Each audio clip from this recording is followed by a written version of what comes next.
That night, Virginia forced herself to stay awake till after her parents were asleep. Then she got out of bed and lit a candle and tiptoed to the steps and that went up to the attic.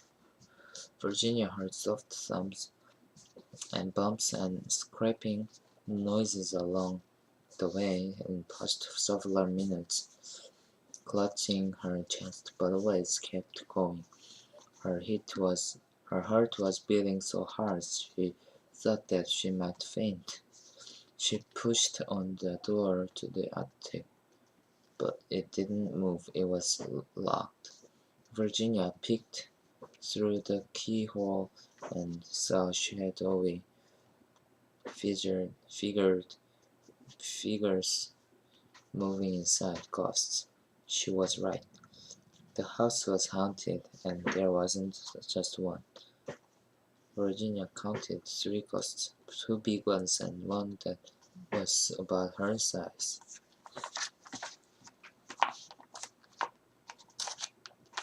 Suddenly her candle blew out, and Virginia was left in darkness. She wanted to scream. The only sound she could hear was the beating of her own heart. As Virginia stumbled her way back down the stairs in a hurry, her hands touched something soft. She nervously picked it up and scurried back to her bedroom. Standing next to the window, she let the moonlight show her what she held in her hand. It was doll made from corn husks. Whilst Virginia wasn't sure whether ghosts ate or not, she was quite sure they did not play with the dolls. She thought about the lullaby she had heard and the missing food, and suddenly realized no ghosts were in the attic. Real people were, but whom? Virginia devised a trap to find them. The next morning, Virginia quietly put the doll back on the attic stairs. As she waited at the foot of the stairs, the attic door eased open. A little girl crept out and picked up the doll. Then she looked up and spotted to Virginia.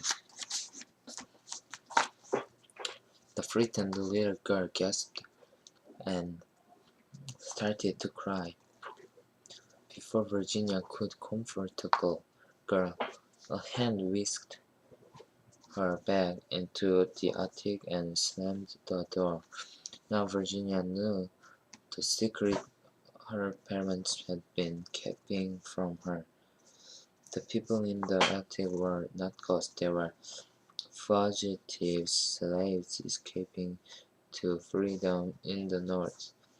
Virginia once heard the parents whispering about the Underground Railroad, which was not a real railroad with trains and tracks, but collection of routes and homes fugitives could use to escape to Canada. They could find freedom in Canada. Virginia's parents were station masters on the Underground Railroad, and now so was she.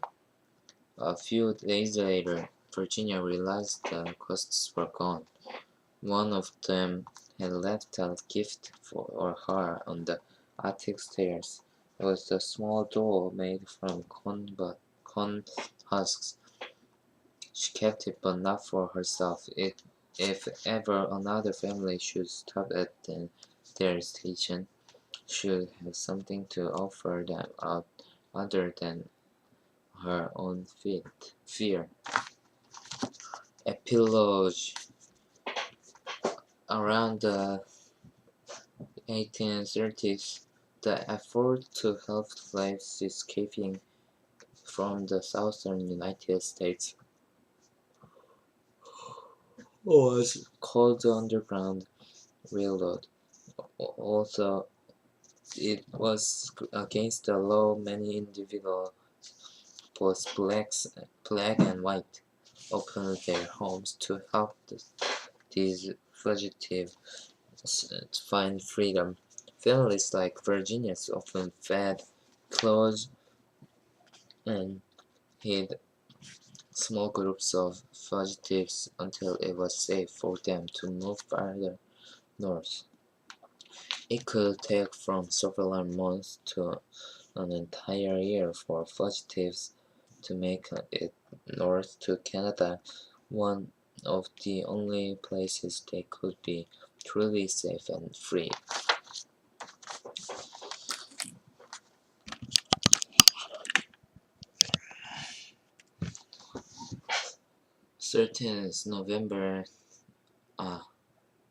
Sunday, November 13th. Today, I didn't play with my friend too, because he had to go to academy today too. I really hate his academy. His academy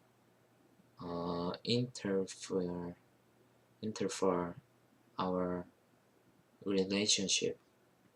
It's trying to cut it up. Now I hate him too. I gave him an advice to quit the academy and find another academy, or just don't go to any academies and stay studying at home. But I think it's too difficult for him. No, if he practices very well, he can. But he's not a special man, so I think he can't. Anyway, today I got up late, and I received a horrible message from my English teacher. So anyway, I went to English Academy, and there was something bad happened. Some bad happenings, and then I came back home,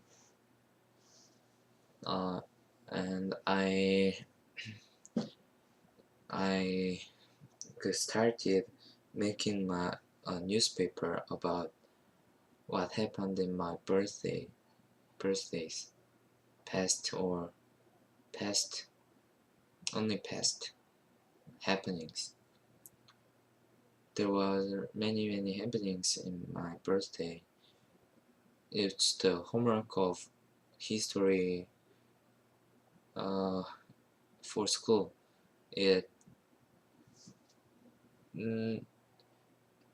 The history, the total score requires involve a